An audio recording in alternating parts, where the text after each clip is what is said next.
कुछ इंसानों के शौक काफ़ी अजीबोगरीब होते हैं। बहुत से लोगों को पेट्स पसंद होते हैं और कई बार लोग ऐसे जानवरों को अपना पेट बना लेते हैं जो आसानी से देखने को नहीं मिलते। यहाँ तक कि कुछ लोग तो शेर और चीते जैसे जानवरों को भी अपना पेट जानवर बना लेते हैं। लेकिन सवाल आता है कैसे?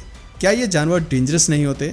जहरीले सांप और बंदरों को भी लोग अपना पेट बना लेते हैं। कई बार जानवरों को पेट बनाने के लिए मेडिकल सर्जरी की भी सहायता लेनी होती है। इन सभी चीज़ों के कई साइड इफ़ेक्ट्स भी मौजूद हैं। आज हम इसी बारे में डिटेल में बात करने वाले हैं कि कैसे असाधारण जानवरों को लोग पेट बनाते हैं और ये प्रकृति के लिए कितना खतरनाक है। दोस्तों, जापान में कुछ लोगों ने एक शख्स को देखा जिसने हॉर्नेट को अपना पेट बना रखा था। हॉर्नेट जैसे इंसेक्ट को पेट के रूप में देख कई लोगों को हैरानी होती है, क्योंकि हॉर्नेट काफ़ी खतरनाक इंसेक्ट माना जाता है। भले ही इसका साइज 2 इंच का होता है, लेकिन यह 25 मील प्रति घंटे की रफ्तार से उड़ सकता है। प्रकृति ने हॉर्नेट को सुरक्षा के लिए और शिकार करने के लिए एक डंक दिया है। ये डंक जहरीला भी होता है। इस डंक से इंसान के ऑर्गन्स फेल तक हो सकते हैं। जापान में हर साल हॉर्नेट के डंक मारने से करीब 50 लोगों की मौत हो जाती है। ऐसे इंसेक्ट को पेट बनाने के बारे में कोई सोच भी नहीं सकता, लेकिन जापान के एक शख्स ने बटरफ्लाई नेट की मदद से हॉर्नेट को पकड़ा और उसका डंक निकाल दिया। इसके बाद उसके बीच में एक धागा बांधकर उसे अपने साथ लेकर घूमने लगा। बिना डंक के हॉर्नेट भी बिल्कुल असहाय हो जाता है। वो कभी काटता तो है, लेकिन उसका डंक जानलेवा नहीं होता। ऐसे में हॉर्नेट कहीं बैठा हुआ भी ऐसा लगता है जैसे वो मर गया हो। जिस तरह हॉर्नेट का डंक निकालकर उसे पेट बना सकते हैं, कुछ इसी तरह का प्रोसीजर बर्ड्स में भी देखने को मिलता है।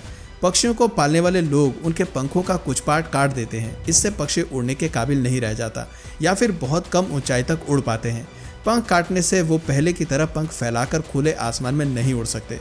कबूतर, तोते और अन्य कई पक्षियों के साथ इस तरह का बर्ताव किया जाता है। इससे पक्षी एक तरह के सदमे में चले जाते हैं। उनके बिहेवियर में चेंजेस आने लगते हैं। ये ठीक वैसा ही है जैसे कोई इंसान अचानक चलने की क्षमता भूल जाए। कुछ समय के बाद पक्षियों के नए फेदर्स तो आ जाते हैं, लेकिन वो ब्लड फेदर्स होते हैं। उन्हें भी टाइम टू टाइम ट्रिम किया जाता है, लेकिन इन पंखों में ब्लड सर्कुलेशन होता है और पंख काटने से उनका खून भी बहने लगता है। पक्षियों को पेट बनाने के लिए एक और ट्रिक अपनाई जाती है, उनकी चोंच को कट कर देना। कई जू और रिहब सेंटर्स में बर्ड्स के साथ ऐसा ही किया जाता है। कुछ लोग बर्ड्स की चोंच को बिना सोचे समझे कट कर देते हैं, जबकि बर्ड्स की चोंच हमेशा एनेस्थीसिया देकर ही कट करनी चाहिए। चोंच काटने से पक्षियों को बहुत अधिक दर्द होता है। बीक में कुछ सेंसरी रिसेप्टर्स लगे होते हैं, जिसे कट करने के बाद बर्ड्स के लिए डेली एक्टिविटीज करना और सरवाइव करना भी मुश्किल हो जाता है।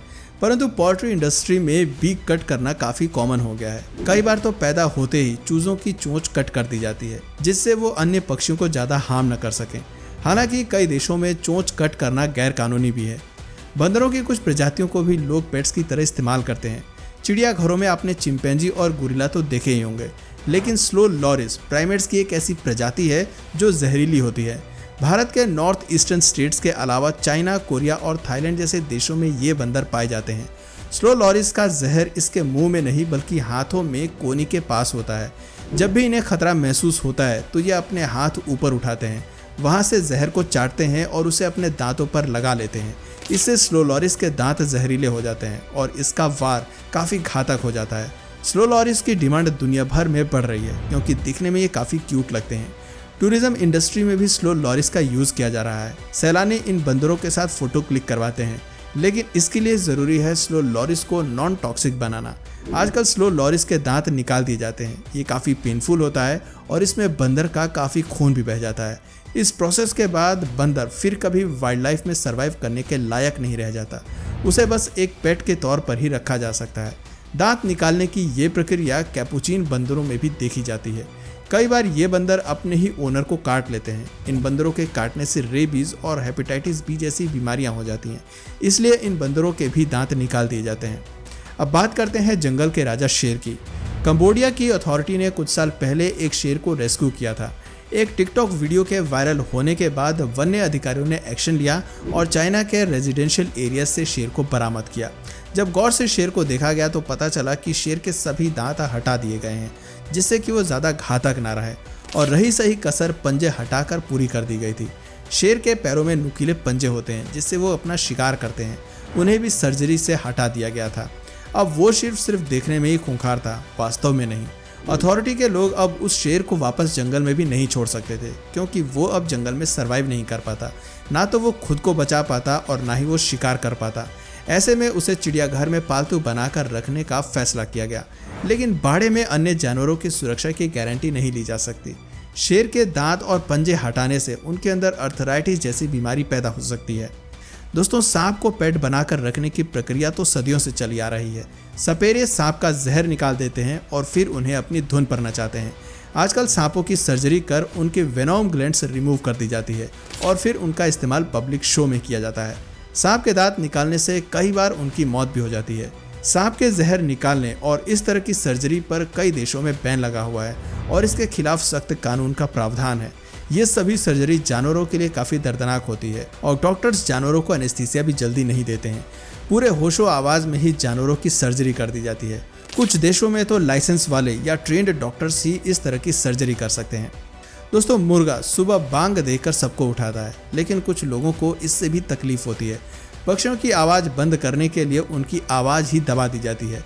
पक्षियों के पास वोकल कॉर्ड नहीं होती, बल्कि वो वाइब्रेशंस और चेस्ट में से आवाज़ निकालते हैं। सर्जरी के जरिए मुर्गों की आवाज़ बंद कर दी जाती है, लेकिन इस ऑपरेशन के बाद 70 से 80% मुर्गों की मौत हो जाती है और ये सभी बातें डॉक्टर्स या वेट सर्जन लोगों को बताते नहीं हैं।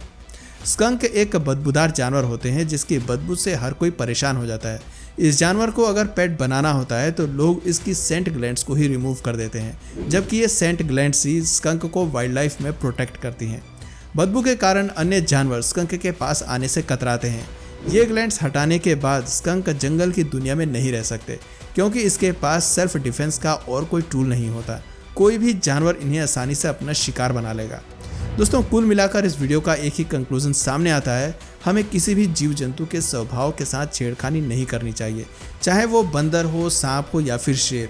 जो भी उसकी सबसे बड़ी ताकत है, यदि उसे ही खत्म कर दिया गया तो वाइल्ड लाइफ काफ़ी अनबैलेंस्ड हो जाएगी। कुत्ते बिल्ली जैसे जानवरों को पेट बनाने की बात समझ में आती है, लेकिन जंगली जानवरों को पेट बनाकर रखना बिल्कुल भी ठीक बात नहीं है। इस बारे में आपकी क्या राय है, नीचे कमेंट सेक्शन में ज़रूर बताएं।